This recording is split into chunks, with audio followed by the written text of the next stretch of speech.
Mental health care providers have several concerns about a new statewide health information exchange. They want to be excluded from the program that they say violates their clients' privacy. I talked with some of those therapists today about their concerns.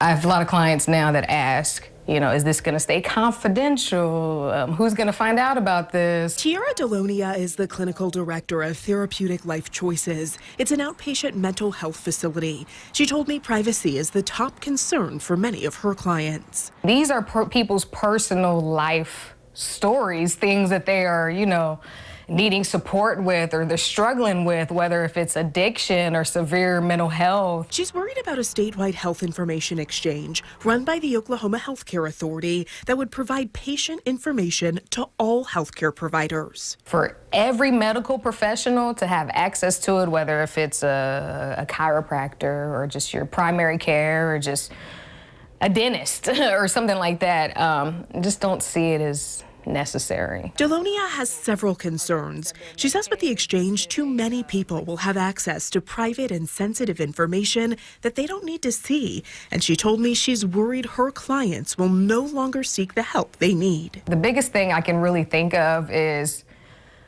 people not wanting to even engage in receiving the support that they need because they're concerned about sensitive information. Chris Taylor is the executive director of Therapeutic Life Choices. He's also concerned about the cost, an estimated $5,000 per provider to implement the system. That's money that there's not an agency in Tulsa that has that kind of money set back for that kind of thing. The Oklahoma Healthcare Authority says the point of the exchange is to deliver patient health information seamlessly across different health systems. They say the rules would allow temporary exemptions based on size, technological capabilities, or financial hardship, and clients would be able to opt out.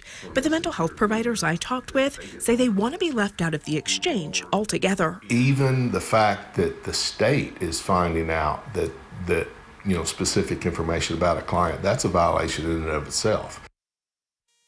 I did reach out to the Oklahoma Healthcare Authority today. They told me their CEO will talk with reporters tomorrow, and then they're meeting on Wednesday to talk about the proposal itself. If approved, the rules will be submitted to the legislature before heading to the governor's desk.